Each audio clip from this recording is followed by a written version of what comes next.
Assuming Mamdani is going to be mayor, I'll be pulling for him. I'll pull for whoever's running the cities where I live.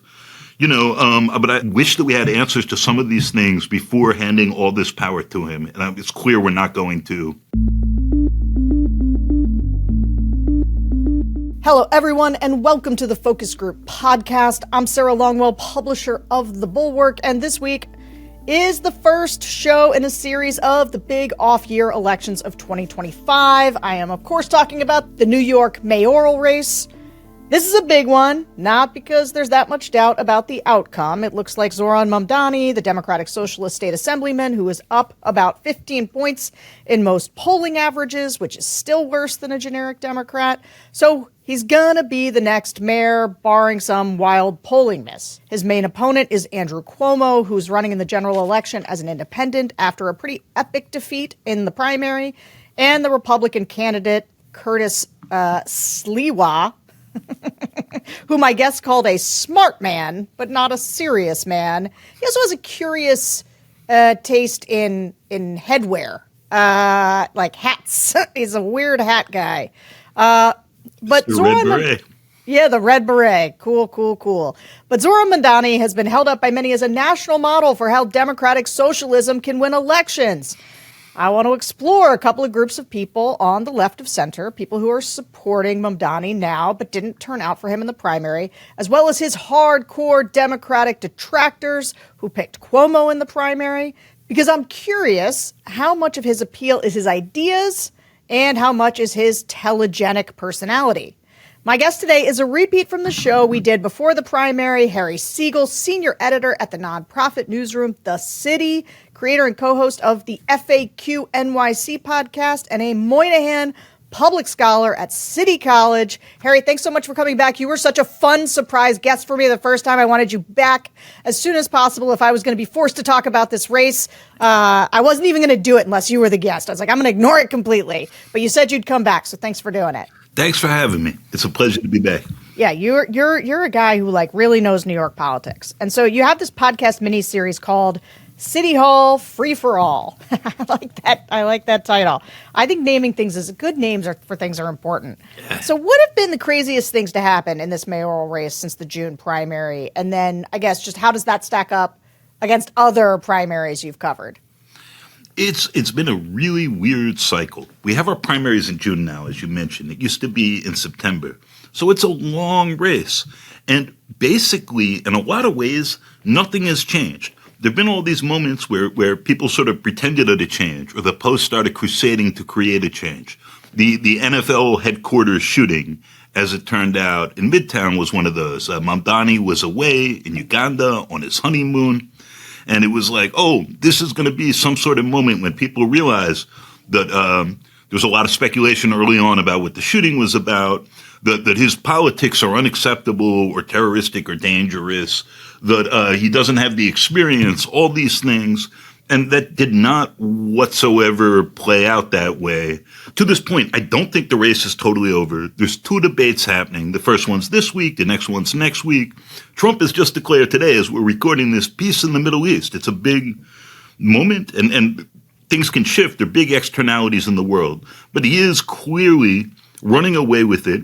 And bluntly, my job is to do some horse racing. But one horse has been way ahead since crushing Andrew Cuomo in the primary. It's a three-way race, which makes it harder on Cuomo, with Sliwa still there as the Republican nominee. And Mandani has been running away with it. Now, the idea that this is the answer to Democrats nationally is, I love that laugh. New York City is its own place. It's not even clear that Mamdani and socialism are the natural answers here. We had a very unique and weird election. Corrupt Eric Adams was looming over the whole thing. He was in the Democratic primary, swearing up and down he was running in that, and he was a faithful Democrat until the day he had to submit his petitions. And then he said, never mind, I'm running as an independent. Later he says, I'm not running, although his name will still be on the ballot, which is still another challenge because that may suck up a few anti-Mamdani votes, even with him not campaigning. But as of now, these off years, they're cool for New York City people because, real quick, right, there's one year where the mayor has all the leverage and gets to go up to Albany and say, I have a mandate, give me stuff. And we're the marquee thing with all due respect to, New Jersey and Virginia. But it's never a national model. And of course, any decent candidate who wins is going to say, the people have spoken and this is the future direction of things. Eric Adams said, I'm the Joe Biden of New York City and the future of the Democratic Party. He was not. Mamdani is winning because the center's collapsing. And Andrew Cuomo is the last centrist standing in a very weird race where he resigned as governor. He's supposed to be the bully who can win. He got crushed in the primary. So I'm not stunned that Mamdani is cruising. It's a big moment for socialists and their organization and structure. He is speaking much more clearly about the threat Trump is presenting than Cuomo, who's thinking a lot about the Trump voters he needs to have any shot here. But I think the national projection is much too much. The big thing that's at stake this year, if Mamdani wins, and we have big socialist challengers next year, and to people like Hakeem Jeffries and Dan Goldman and all that, plus Elise Stefanik running for governor against Kathy Hochul is, guess what? Whatever happens with the House, which is a very big deal, and how those primaries might impact things and whatever else, but most of those districts aren't competitive. If Stefanik beats Hochul, who only squeaked by Lee Zeldin 3 years ago, all bets are off in New York. And suddenly, as the governor decides what a mayor can do, cities don't exist in the Constitution. The states are what counts. It's a totally different picture here. So the stakes are very high for the centrists and for the socialists who think maybe this wave isn't done yet. And you have lots of people raising their hands to volunteer about the more moderate, sometimes more Israel-friendly incumbents who they may be interested in challenging. Yeah, that's interesting. Okay, wait, I want to follow up on just one thing you said, because you kind of breezed by it, but I'm curious what you meant. When you say Trump declared peace in the Middle East, obviously I have seen this. How do you think, though, that specific claim would impact the New York mayoral race? It probably won't, but it's a big moment. So much of this race has been about Mamdani and his Israel politics, and Mamdani then pivoting and saying, but I'm not here to talk about Israel, and I'm not going to travel anywhere. I'm going to stay in New York City and so on. I think some of the swings have been off, and it's bought him a lot of space. I think his politics there are actually pretty radical. He was talking about apartheid, genocide, a decade before before October 7th, right? That's his origin story about his politics. And then he says, I just want universalism and I want that for all nations. But in this way that seems to only apply to the one Jewish state. So the same ways his political mission is involved identifying some of the inherent tensions in Zionism, between Zionism and democracy. He's done a masterful job of pointing to those as political events have moved the Democratic voters very much in that direction, even as a lot of their leaders have lagged behind. But the tensions in his own movement and what I see as its Israel obsession have been largely, I think, overlooked. So the way Trump's announcement could play out is I saw the polling right after the Iran attack, before it was clear how it happened, and Trump is Trump, and he's saying everything is a tremendous victory and we've done it. Total obliteration. Yeah, it's ridiculous. But Democrats immediately saying, oh, Trump did this? Against it. This is bad news. Seeing people sort of indicating sympathies with Iran. So with all that as backdrop, there have been very intense protests here. I expect those to stay muted because a lot of those protesters are also very sympathetic with Mandani and they have some understanding of the moment. But if that blows up in some interesting and unexpected way or spills over or creates real chaotic and disruptive scenes, potentially that could change some of the valences of this race. But that's if. If, sure. Okay. Well, like I said, we have two primary buckets of people we're going to talk through during the show. One group is people who did not vote in the Democratic primary in June for whatever reason and who are planning to turn out for Mamdani in the general election. The other are people who voted for Andrew Cuomo in the June Democratic primary.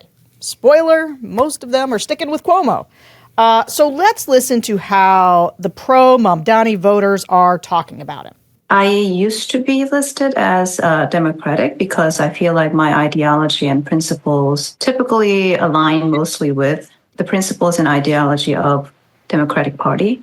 In the past few years, I thought it's almost kind of weird and sort of silly to have like a political affiliation listed on my identification card, because I don't think it should be the case that anybody should be just one political party affiliation, because I feel like being independent of that kind of gives us more mind space to kind of contemplate on different way of thinking and perspective. And I think that is important. And as for why I want to vote for Mamdani is because one of my best friends actually canvasses very actively for Mamdani. So I heard a lot about his policies and what he means to do for New York. And I agree with what he's saying, what he plans to do for New York. I believe that it will be good for the real people, real New Yorkers, not only like the rich New Yorkers, right? So I feel that will do good for all of us. And also, he was an assembly member for the 36th district, which included where I live, Astoria.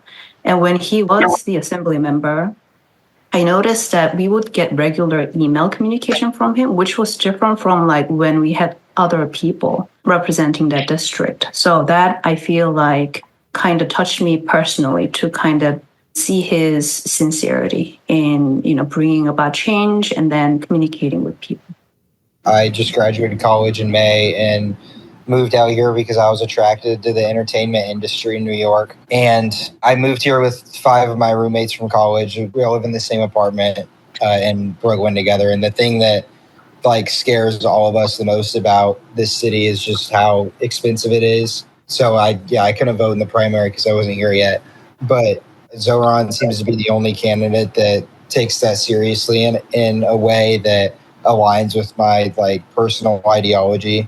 And so, really, it just seemed like the obvious pick if you're a young person who's new to New York and the prices here scare the shit out of you. And then on top of what other people were saying, his sincerity also just shines through a lot. Like his history, the way that he presents himself, not only interacting with people, his ads on social media, they are made in a way where it's never like a hit on anybody else. It's just promoting what he does. And politicians like that are just far and few between. So, for me, just seems kind of the obvious person for what I'm going through here. With Zohran, he's going to tax the wealthy people and he's not going to deregulate anything. There is no reason to deregulate. In fact, you need more regulations to protect people, to ensure.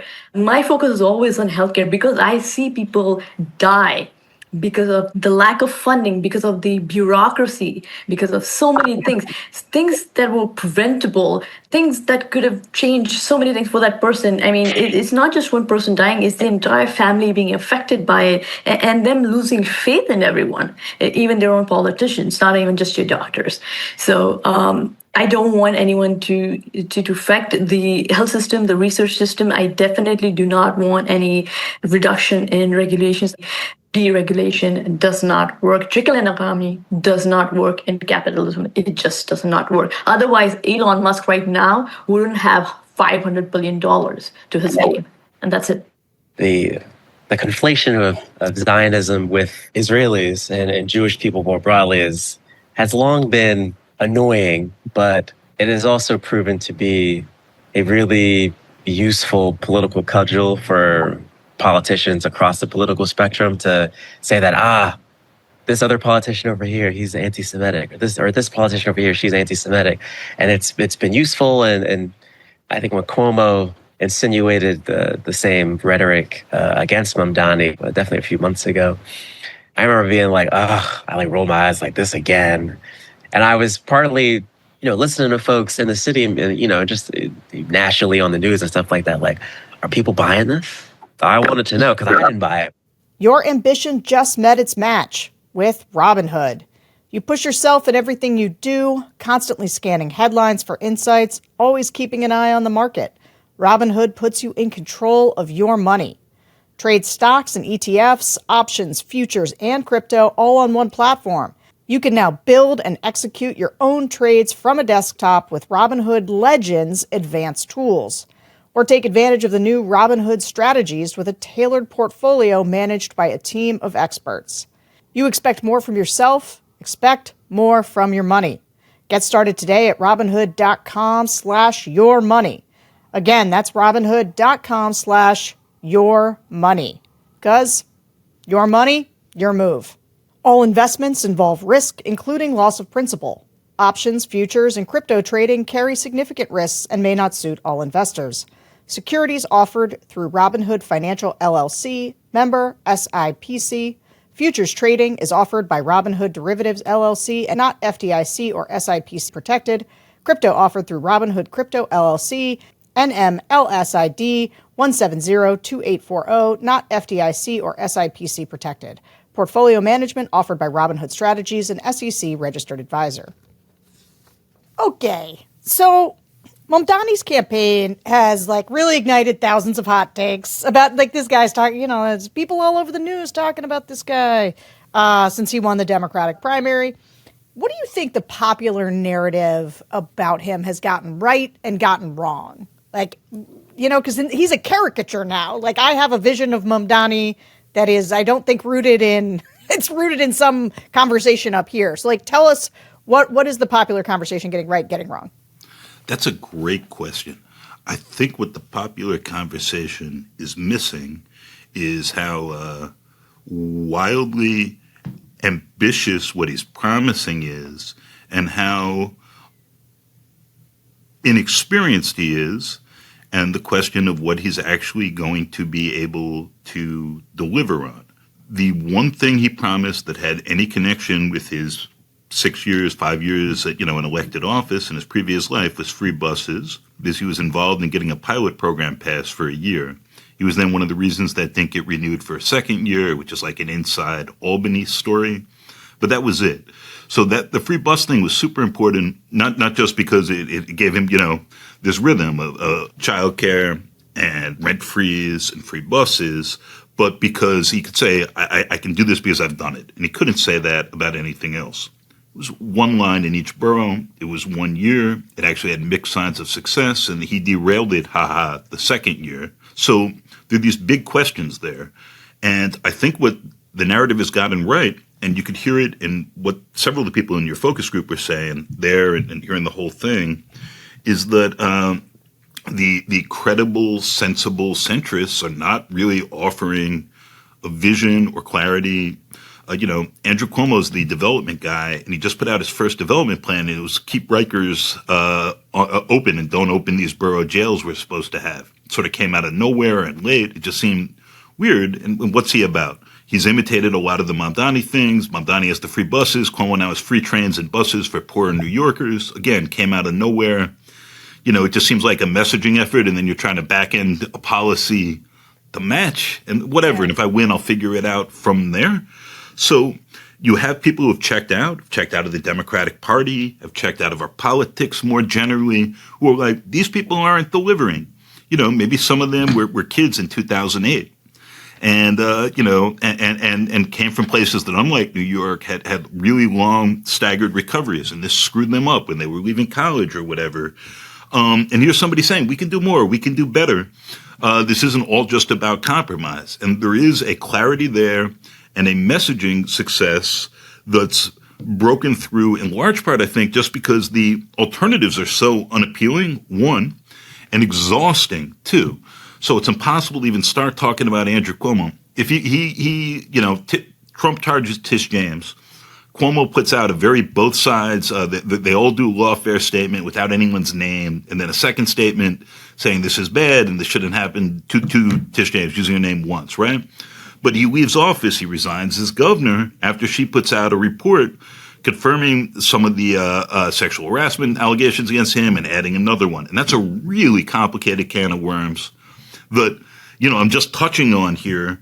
And everything with him is an exhausting, complicated can of worms with no bottom. He spent $60 million in public funds, mostly since leaving office, on his related legal bills to all that, because it happened, when he was a public official.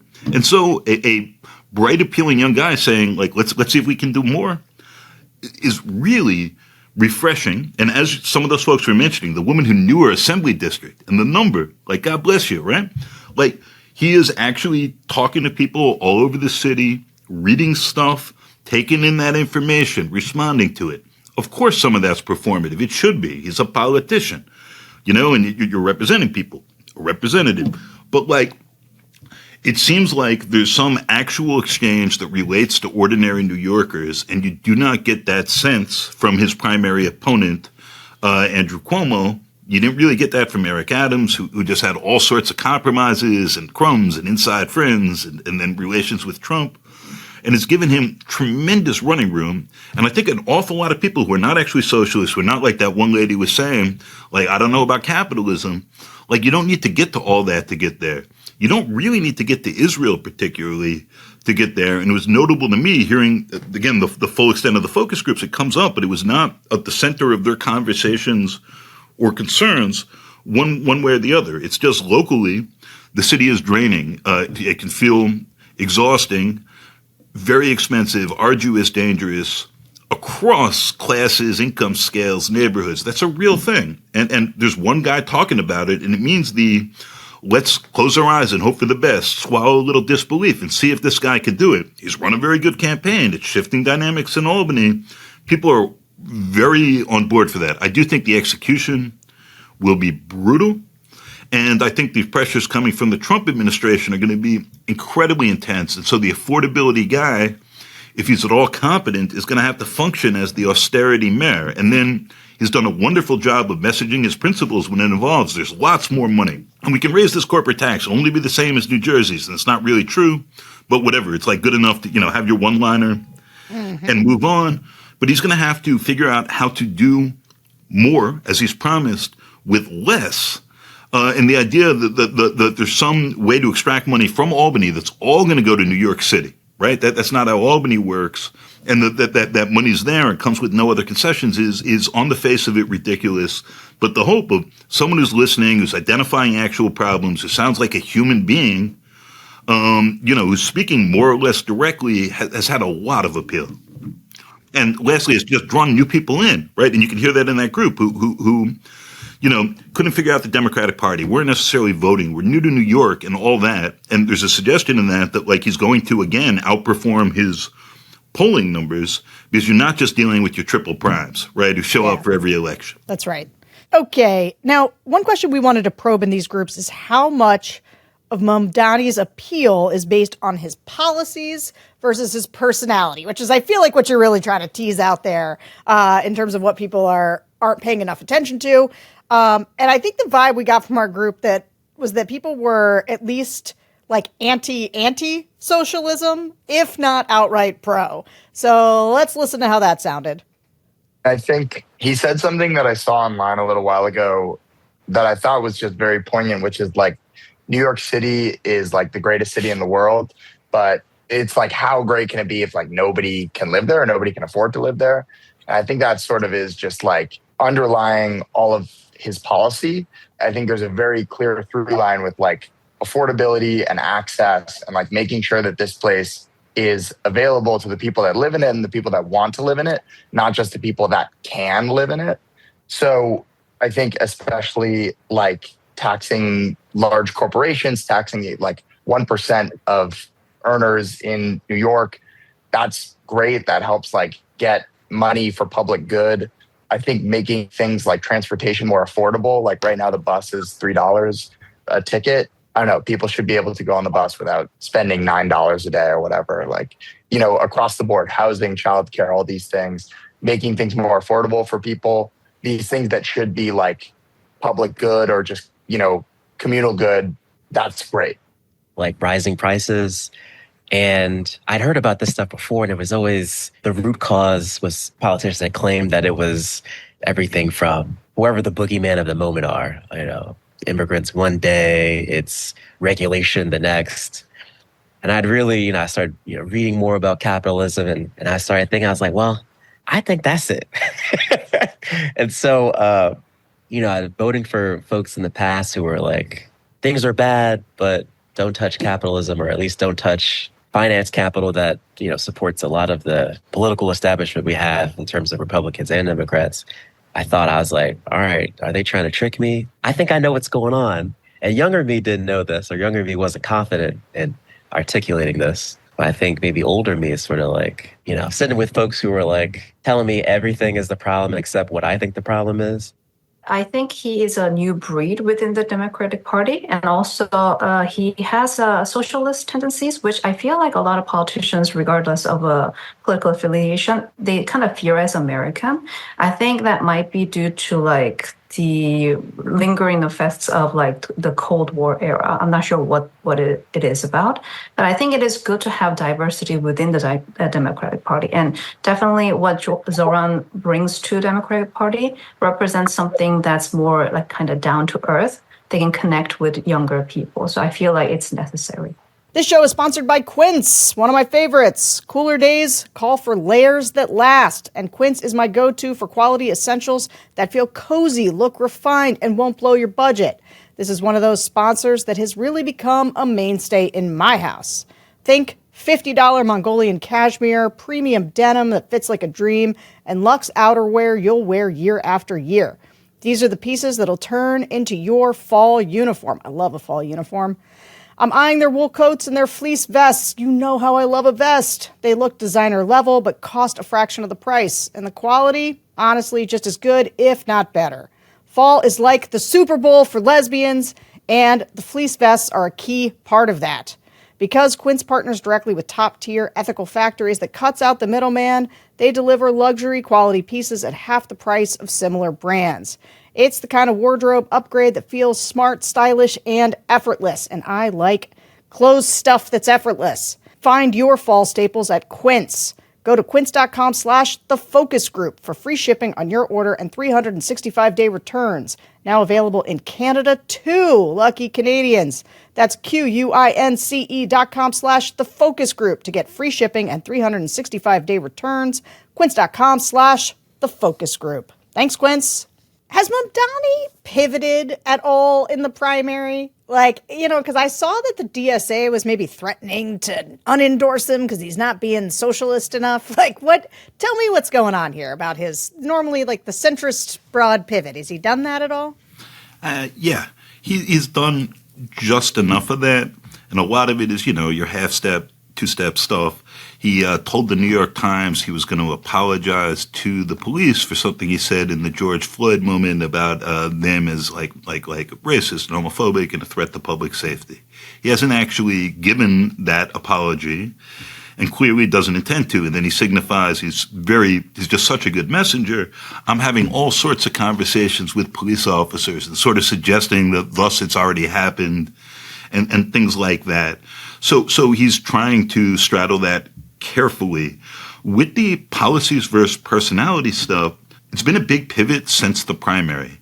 He has NYPD security now. He can't really be all about the city in the way he was before. It's actually been a big life shift for a young guy and his new wife, clearly. And there's been this obvious shift now since they brought in grown-ups, as people have referred to them, inside the campaign. That's not me being condescending, where the campaign's just trying to say as little as possible and play for time and space. They're winning, and that's what any winning campaign would do. And then the social media has continued to be, without being policy-making, really lively, personality-driven, positive, as one of the respondents was saying. And you can feel the split between the two. The campaign is performing the functional messages of a winning or leading campaign. And just any day that things don't change is a good day for us. And then occasionally stepping in it, as with the police apology thing, as with a promise he made about ending gifted and talented programs for kindergartners that it's not clear he really intended to make, that reopened a big, can of worms from the de Blasio era. By the way, my man who's talking about the $3 bus fare and people spending $9 a day is not a person who takes the buses. I will assure you, there are no tickets. There's a cap for how much you can spend in the course of a week, and there's actually a fares thing that gets half-price fares for poor New Yorkers. But I could just hear that as someone who does take the buses regularly. So I was sort of amused because you could feel the space between his principles and I think his lived experience of the city, or I felt like I could. But I did think the lingering effect of the Cold War era and the person who brought up root causes, look, New York is already a place that is taxing the wealthy a good deal. And the wealthy who choose to be here understand that, and that's a complicated dance. And there's always a little more you can squeeze, but how much is a little and how much is a sea change? You know, a stock exchange opening in Texas, people moving to Florida, all these things, which are perennial. But you have too much of it. There's only, you know, a few thousand of those golden gooses around. But I will say, it has not been a great 20 years for capitalism in New York City. Actually, I mentioned 2008 and the financial crisis before. We had an unbelievably blessed recovery here. It was basically like a news story we were reading about unless you were a homeowner in Southeast Queens, because so much happened to pump up the markets, and the markets are so important to New York's bottom line that crisis passed incredibly quickly. Since then, however, this feeling of just a draining, expensive, difficult to live in place where all the costs sort of keep rising under you, where housing is impossibly expensive. So even if you're lucky enough to own, you know, if you ever want to sell and move, that feels paralyzing and nearly impossible. The public schools are something of a struggle, and that's its own story. And Mandani is barely engaged with education while suggesting he'd be very sympathetic to the unions and some of the left-wing causes, but without any policies there. I don't think he knows all that much. And he hasn't had to. I don't think Cuomo knows all that much about it either. And it's been conspicuously absent. But any system of government, and this goes to Trump populism, and Mandani is definitely a left-wing populism. I'm not trying to overly compare the two. You have like 20 years to deliver. And if people at that point are like, I'm doing not quite as good as my parents were, or I expect it to be, my life is more frustrating, we'd love to have a second kid, but obviously we'd have to move out of New York City at that point. And if, you know, in fact, people are doing so, people get tired and they get open to more radical solutions. And they say, you know, you promised that this stuff is working for us. I see the ads the city has on the trains and the buses about all the things that make it good and nice here. And everyone's smiling. And I feel like shit, excuse me. You only get so long with that before more radical solutions come along. And, you know, sometimes that can be, depending on the moment, and lots of other things. Or Rudy Giuliani, I'm not stunned in the year after Trump's victory, in hindsight, that the answer there appears to be, pending the general election results, but here we are, Zohran Mamdani. That is so interesting. Look, if I were running anybody's campaign right now at any place, I would be like affordability, affordability, affordability. And I think Democrats who talked about sort of income inequality, I know that's like a comfortable spot for them. And I think that there's even more real truth than my sort of ex-Republican self felt like, 10 years ago. But more importantly, the affordability thing, it's all I hear about. And across the political spectrum, there is one issue that is plaguing people above all others. And to the extent that the other issues matter, it's because they're related almost to affordability. It's like it's the immigration stuff is in a lot of ways a place to put blame for the fact that people think things aren't going that well. The healthcare issue isn't also an affordability issue. But like crime is sort of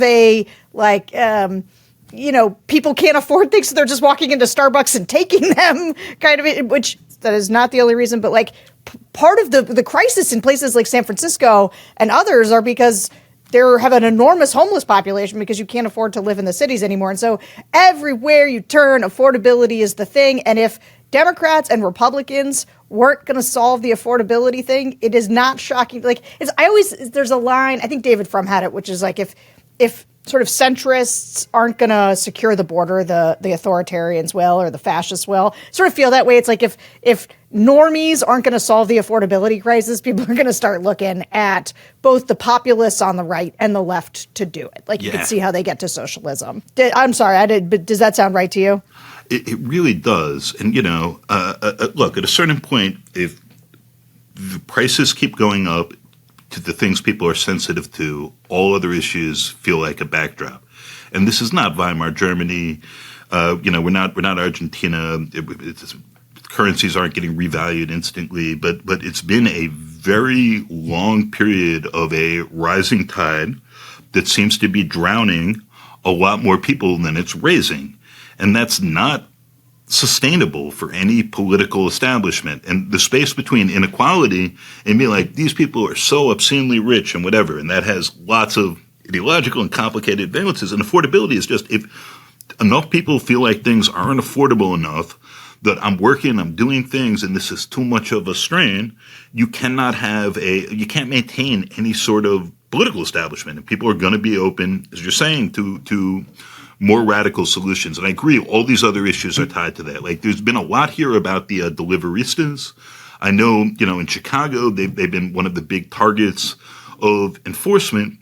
It is painful to me to see a class of people who have come here who are some sort of undocumented, not full citizens, and some of them are applying to be here legally. Others are just using other people's social security numbers, right? But it's all men. They're driving around on these bikes that are bombs that, set off horrible fires just in any building that other people in that class, like poor people, sometimes not so poor, happen to be living there or next door or whatever, are endangered by working for these giant tech companies that they don't even nominally work for, right? This is the gig economy. So those companies are not responsible for their bikes or their circumstances. And then you have New Yorkers who want to order food, who are not as tied to their physical environments, who absolutely rely on that. And it's gross and weird to look at. And again, you get to just a sense of a city with a hollowed out middle and a country with the same, where, if you're lucky, someone else is actually dealing with their physical environment to bring you their food and doing that continuously, like in a video game for 10 hours to build just enough life to get a day's rent. And you feel like you're hanging on and don't even have time to go out and eat and interact. Like these are not healthy signs. And I will say Mamdani has spoken more directly and honestly about a bunch of this than his more moderate opponents. My great hope for Donald Trump, by the way, in 2016 was that he was going to come really hard at the tech companies, because I felt like in a Weberian way they were getting big enough and complex enough that they were actually sort of a threat to government authority and thus what it is to be a country and this and that. And that this guy, who I thought was a brute and a liar and just not my sort of person, but he talked a decent game. I'm like, maybe he'll get that thing right. And of course, he did nothing. This term, he's been very invested in crypto and pardoning people involved in the crypto industry and such things. But I do think there's a growing frustration and among normal, convincible people, like regular voters, that this just doesn't feel like a good system or society to work in. I don't feel stability in my own life, or I feel morally uncomfortable with just the accommodations I'm making to get through the day. And if someone is offering credible, just rhetorically, changes to that, they have a lot of runway. And the polling shows also that Mamdani, his people are much more enthusiastic than Cuomo's, which I find interesting. There's a new Quinnipiac poll. It's like a 30-point gap there in who's highly enthusiastic or very enthusiastic. I'm very skeptical about his chances of success. But I'm very skeptical about Cuomo's. It's like a super challenging moment. I don't want to get into like tech and AI and all these things, but in a vastly changing world, there's something to be said for offering the possibility of doing better, which goes from policies, but you start with those. I have this thing, that thing, the other thing, free. You say it fast, to personality. I'm saying it with a smile. I'm not mostly just trying to drag someone else's negatives up. I'm trying to establish myself as a person. I think once he has power and what he does with it is a whole other set of questions, but it's been a very impressive campaign, and there are messaging lessons, I believe, to take from it. So many messaging lessons. And maybe we can talk about that before we get out of here. But right now, I want to pivot to the Cuomo voters. Like I said, these people had Andrew Cuomo as their top choice in the June primary, and pretty much everyone is sticking with him in the general election. Let's listen to how they sounded as they weigh their choices. I picked Cuomo because he's the least worst out of everybody, but I always respected what he did as a governor. And I knew his dad, actually.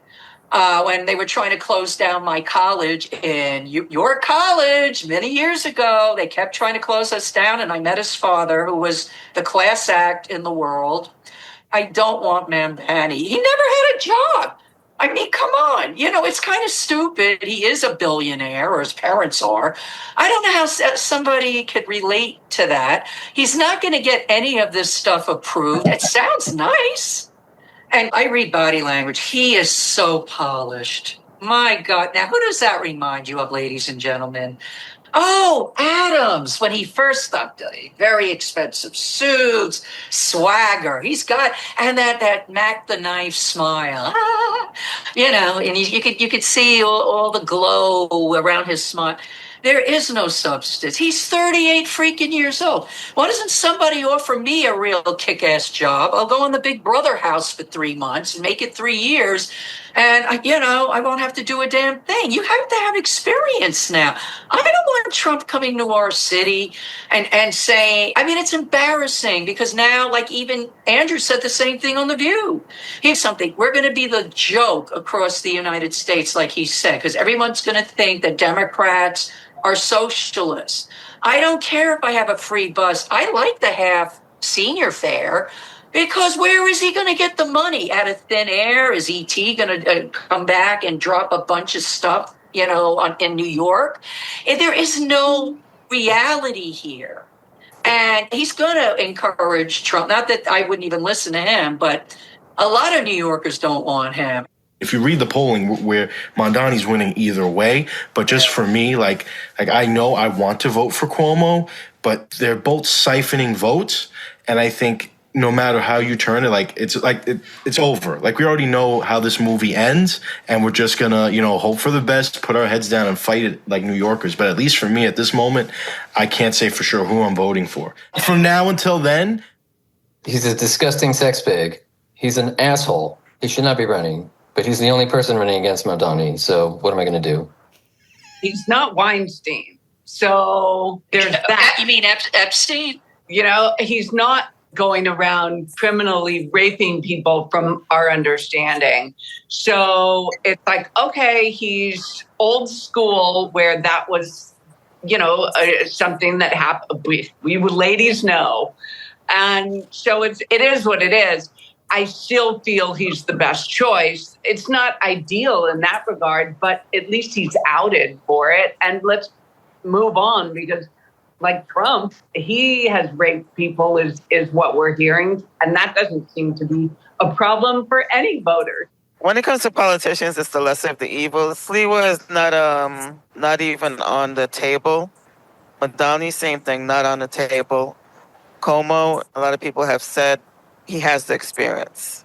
Has he made mistakes? Yes, but he has this experience and the background. Can't believe that as women we're being forced to make a decision between a raving anti-Semite and a sexual harasser. But, like somebody who said earlier, I feel like this is just mayoral politics mirroring the big presidential stage, and it's clearly become normalized that this kind of behavior from men is okay. But yeah, it's not going to be Mamdani for me. So I guess it's going to be Cuomo. I'm old now, it's true. But I still love a good night out, but I'm not always in the mood to drink anymore. Luckily, I found a great alternative, Sol's out-of-office gummies. They give me that same light, happy buzz without the hangover, sugar, or awkward next morning. I don't really have awkward next mornings anymore, but just, that's part of the ad. I also have a whole staff who I want to come in well-rested instead of hungover, and they like these gummies too. Sol is a wellness brand that believes feeling good should be fun and easy. Sol specializes in delicious hemp-derived THC and CBD products designed to boost your mood and help you unwind. Their best-selling out-of-office gummies were designed to provide a mild, relaxing buzz, boost your mood, and enhance creativity and relaxation.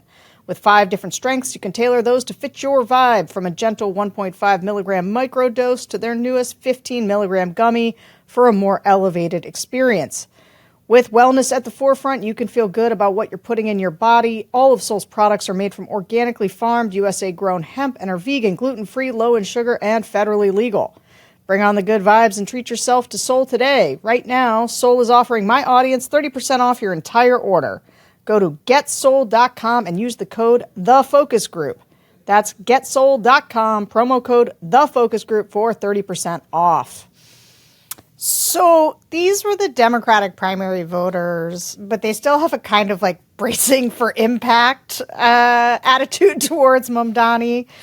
Because it is funny how much people hated Cuomo who were going to vote for him. Mm-hmm. So is this going to cause an intra-party schism around Mamdani if he wins the race? And I do want to ask you about the Trump administration's potential relationship with them. But just first, Mamdani very likely wins this. And so, what does that do to Democratic politics in the city?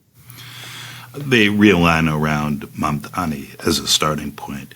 Kathy Hochul has endorsed him. Kim Jeffries is going to so late that it won't matter, but will get around to doing so. I'm interested with Schumer, Gillibrand, but he's going to win. Voters will have spoken both in a weird ranked choice primary and then in a weird three-way general election, eventually three-way.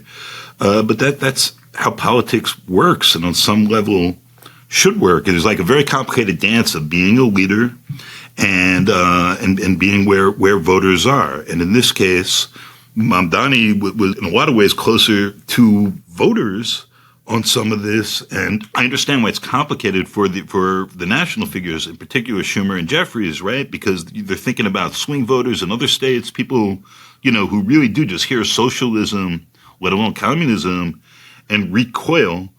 I will note, right? You can feel the diminished impact of the Holocaust in our discourse, and you start thinking about the passage of time. It's been a long time since the end of the Cold War. And again, it has not been a great century to this point for capitalism, and not just in the United States, internationally. And you can see all the sort of snapback and rise within democratic political systems and among citizens and voters in different places of more radical solutions. And we're getting some taste of that here.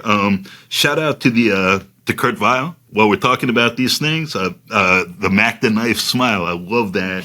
And by the way, Mamdani is 33. He'll be 34, I believe, later this month. So he is not 38 years old. He's got 5 years less experience than that lady was crediting him for. But it is hilarious to hear the people who voted for Cuomo, who tend to vote for Cuomo again mostly, saying, at least he's not Weinstein, the least worst of everybody. It's remarkable what a defensive crouch that's in. So I don't know if Mamdani is anti-Semitic. I don't think the discourse around that has been healthy or good. I think excessive interest in Jews is generally a sign of bad things. And again, I think Mamdani has had excessive interest in the Jewish state and holding it to a universalist standard. He hasn't held other places to for a long time. But I do think this discourse has become exhausting and deeply counterproductive, and has turned a lot of people off who I think could have otherwise been convincible that there's something wrong with what he's saying. But using that as a 5-alarm fire or a red line, I think has eroded its value. And it's really disheartening for me to see that happen to term after term in America. I think it happened with racists at a certain point. I think that ended up rewarding some real racists and giving them a step closer to the political center and real points of power. And I'm worried that's happening with anti-Semitism, and I don't think this line of attack as it's been expressed is helpful. I want to know how he wants to handle really disruptive pro-Palestinian protesters, if they have some special license. I want to know, relatedly, and getting to Trump, what he's going to do with anti-ICE protesters and people blocking vans, taking over streets, being really disruptive. Does he want the NYPD involved in that? Does he want to keep them at arm's length? I don't even know what the right answer to that is. I think they're really difficult questions, but it's strange given his messengering that we just don't have answers to them. And last thing, it just kills me that Andrew Cuomo has run such a weak campaign. Maybe it's because he's older, he's in a weaker position, he did resign as governor, he lost the primary, and when your appeal's being a bully, that's harder. That he hasn't managed to pressure test Mamdani on more of this, which you do by getting close, by appealing to voters' concerns, which, assuming Mamdani is going to be mayor, I'll be polling for him. I'll poll for whoever's running the cities where I live. But I wish that we had answers to some of these things before handing all this power to him. And it's clear we're not going to. I suspect, again, 2 debates coming up until after. Yeah, or even how he's going to handle, Trump is sending the National Guard into these blue cities. And so it's not just like anti-ICE protesters. It's also like the ICE in general. If ICE is in there, just like if the city is inflamed in these tensions, of which there are so many. And what I liked about that one woman with the Mac the Knife smile is more like she just has a good New Yorker's sensibility of like, it doesn't grow on trees, folks. How's he going to do this stuff? Which is generally my big, I do not like some of the things that Mamdani has said, and also have, not just don't like them, really don't like them. But I am both very admiring of the fact that he, not exactly alone, but in a very small pool of people, seems to understand that affordability is the things that voters care about. And he appears to know it because he appears to talk to regular people all the time, which is, I think, one of the biggest problems with politicians is just they are of a certain social set and therefore do not notice the affordability crisis. And he seems to be noticing it. And that is why voters are noticing him. And that is so much of the ball game going forward. It's like, I kind of want to take that, the empathetic part, the part that understands affordability, it matters to people, and jam it down other Democrats' throat to be like, people care about this. That being said, I do think we need to pressure test some of his solutions. This is all just, it's good. Yeah, make everything free. They're going to run into some problems there. And I think that woman was pointing out some of them. And he should have to, as a 34-year-old, which is quite young, he might need to have thought through some of this stuff. And it would be good if someone was sort of pushing hard on that, if for no other reason than to make him a better mayor when he gets in there, to be like, I didn't know that was how things worked. And now that I do, I see I can't quite just do it this way. I really hope that's happening behind the scenes and with the grown-ups there. And with him as a young, extremely energetic guy, right, who walked the length of Manhattan at the end of the campaign, like both to talk to people and to demonstrate. I have the energy to talk to people that way. It's exhausting, right? He reads a lot. He talks to a lot of people. He has grown-ups around him now, so to speak. And I hope he can work out how to cook and keep the messaging and the human impact he's had, both with affordability. And by the way, he's been very clear about the moral thread he sees the Trump administration presenting into New York City in ways that Andrew Cuomo, Eric Adams, and largely Curtis Sliwa and full have not. There's this sense that this is happening elsewhere. They're testing it in Chicago. It's coming here. Like, look, a reporter got taken to the hospital at 26 Federal Plaza last week. So, it's immigrant ladies showing up to their court dates getting slammed by masked men. It's reporters, they're swarming. It's Brad Lander, and he assaulted an ICE officer. Actually, we're releasing without charges. Like, this is really happening now with just enough control that people don't realize they're staked in this.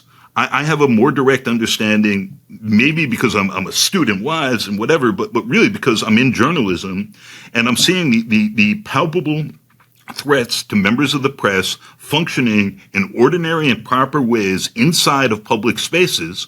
And I understand that we are the canary in the coal mine for the public that's not showing up at the immigration courthouse to see what's happening, but does want to read about it and understands.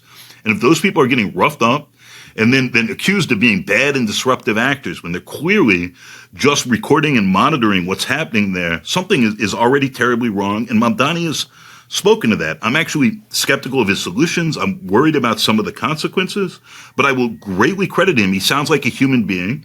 And the other people here sound like they're triangulating and they're thinking about their voter bases, their funders, and these other parts, and also where they might want to do business with Trump at earlier points in the race when they had bigger paths to victory. And they don't sound like they're just moral human beings who have some sense, this isn't open borders, this isn't communism, but like this seems wrong to me. I want kids to be able to go to school. If you feel that way, and maybe you don't, and you think only citizens or people are properly documented should be able to go to schools or hospitals, I very strongly disagree, but that's defensible. But he sounds like someone who has a principle at stake, who's talking about values that New Yorkers are wrestling with. And what are we supposed to do here? What do you do if the government is lawless and is sending in masked national police?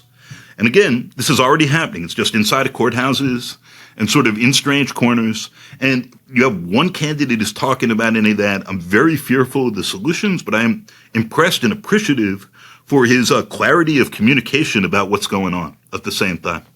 Yeah. All right, before we get out of here as a last matter, I want to touch on Mamdani's relationship with the Jewish community, which he's tried to repair since the Democratic primary, since the last time you and I spoke. Because I think the last time you and I spoke, he had just done the interview with Tim Miller of the Bulwark had said, yeah, but what do you make of people who say, from the river to the sea as a chant like that? We all know what that means. And he was like, well, that's, I'm not going to tell people how to police their words or whatever. And so that was a real moment.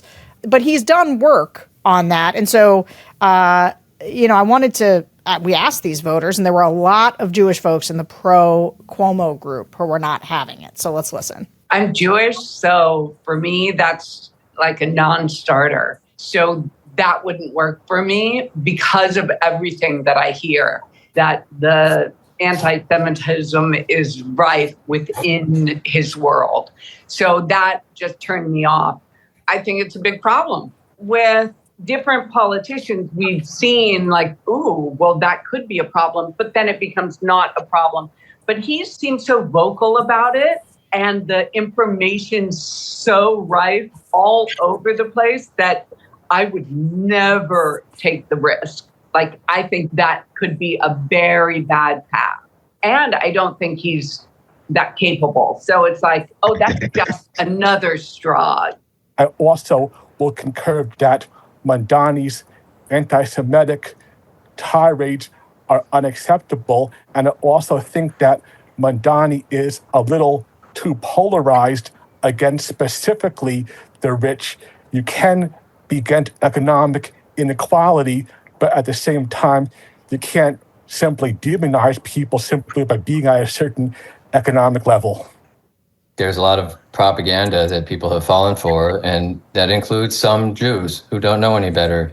And Mamdani has been grasping onto those Jews as his token Jews and trotting them out on TV and telling everyone that some of my best friends are Jews. And in some, he just had a Rosh Hashanah video that made me vomit. I know him. I've followed him. I know what he did in college. I know all the speeches he's given. I know all of the people who are supporting him. All of the world's worst, most anti-Semitic, most hateful, most extremist, most terrorist supporting people are for Mamdani. That's who he is. That's who his people are. And I really resent him trying to pretend that Jews support him too. They don't. I became deaf and blind to anything more Mamdani has to say, wants to say, once his hateful views, dismissive, derogatory, hateful views towards Jews came out.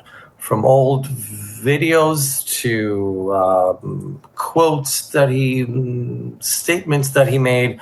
Everything that he's trying to do now is, I think, backpedaling. It was so offensive. It was so raw. It was so jumping on almost like a global wagon of Jewish hating world that I almost blocked him out.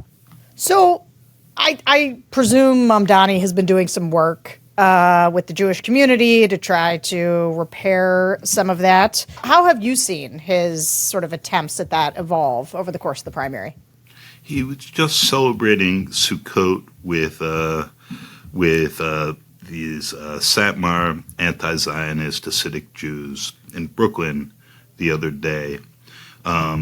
He's been very tight with Jewish Voices for Peace, which is like a really radical organization that's done a great job of wearing T-shirts emblazoned with that and being show Jews who are really anti-Israel. At the same time, I think 2 years after October 7th, and there are a lot of Jews who are very upset by the death and destruction in Gaza. A lot of ones who would not use the term genocide, I would not, certainly, but are sort of open to some of this messaging. I think the messaging at its core is actually pretty virulent. However, you notice you have that guy saying it was so offensive and atrocious and so on. He didn't have a quote to go with that.